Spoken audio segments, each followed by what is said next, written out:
The environmental disaster in East Palestine is still unfolding 11 days after a Norfolk Southern train carrying highly toxic chemicals derailed. A letter sent to the company by the EPA notes that a number of chemicals, including ones that had not previously been known were on the train, continue to leak into the ground, into the atmosphere, and into the water.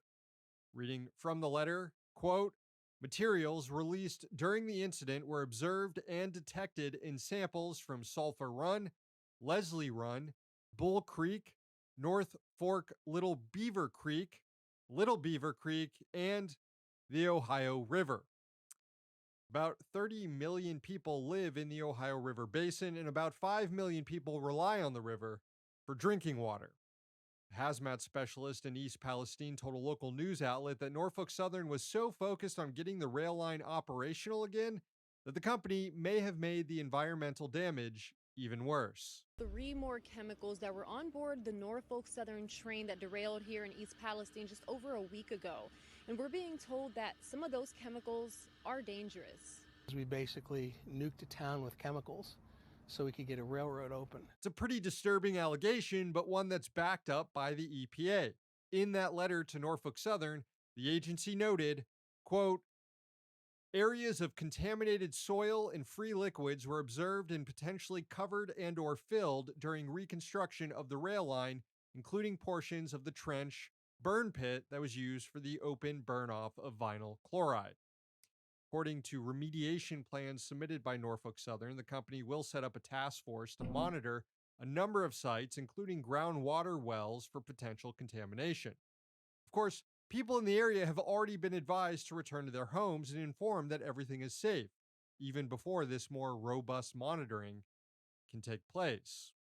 According to the Ohio Department of Natural Resources, more than 3,500 fish have died as a result of chemicals spilled in the train derailment. That's in addition to all the other animals that residents have reported dying since the spill. The New Republic reported that, quote, people in East Palestine and neighboring towns are suffering from respiratory issues, skin reactions, and more. And if you're wondering where the nation's transportation secretary is on this unfolding disaster, don't worry, he's tweeting about it.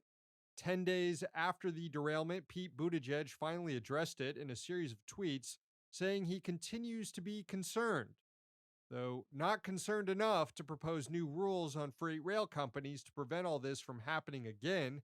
Remember, Buttigieg was warned by unionized rail workers that this exact thing would happen because companies were cutting their workforces to the bone and not investing in car and track maintenance.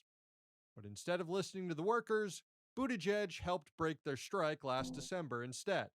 And now the residents of East Palestine and surrounding areas are paying for his and Norfolk Southern's negligence.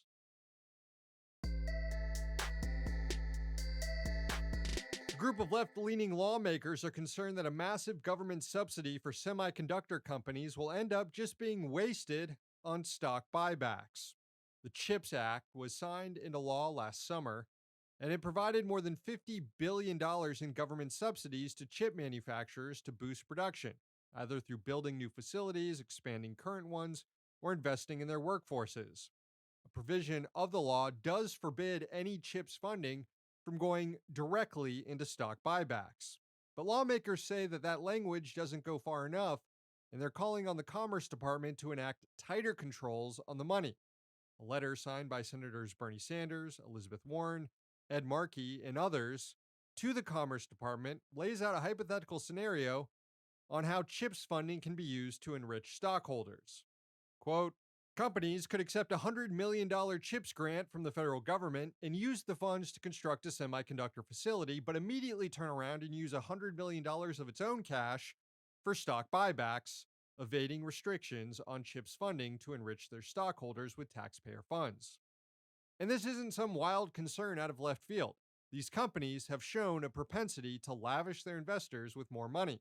As the letter noted, between 2011 and 2020, the 5 largest semiconductor companies, Intel, IBM, Qualcomm, Texas Instruments, and Broadcom, spent $250 billion, or 71% of their profits, on stock buybacks. Before the CHIPS Act was passed, the administration swore that it wouldn't allow the law to be used to enrich investors.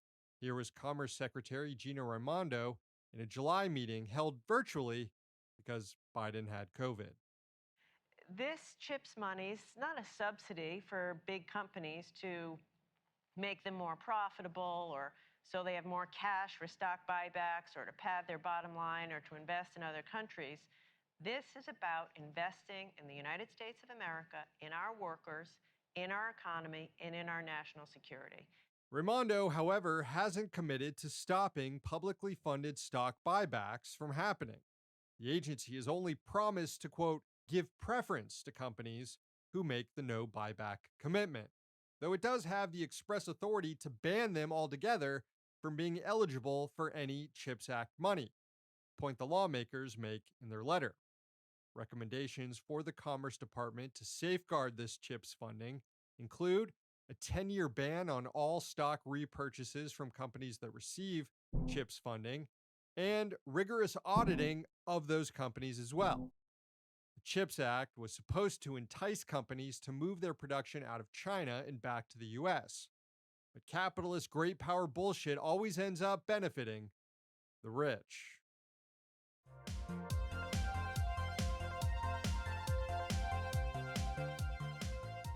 And finally, the state of South Dakota just became the second in the country to pass a law banning gender-affirming health care to trans youth. Right-wing Governor Kristi Noem signed the bill on Monday. It outlaws both surgical and non-surgical types of care, and medical providers who offer treatments would be subject to civil lawsuits and their license taken away. Now, reams of medical studies have shown again and again that gender-affirming care improves the lives of those with gender dysphoria and helps to bring down cases of depression and suicide among trans young people. But right-wing fascists in the country are pursuing an eliminationist agenda.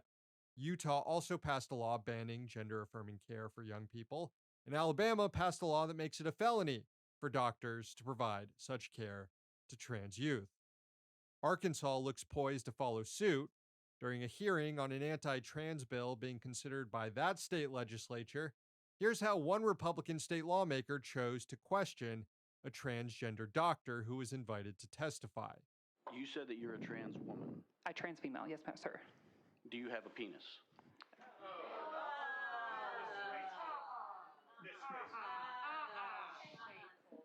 That's horrible. You're the one that brought that into the discussion. I never said anything about genitalia. Oh, it has everything to do with genitalia. The genitalia inspector has logged on. You know, we spend a lot of time talking about what hateful monsters these anti-trans lawmakers are, but we're also spending some time talking about how they're perverse little freaks too. Anyway, let's protect our trans comrades.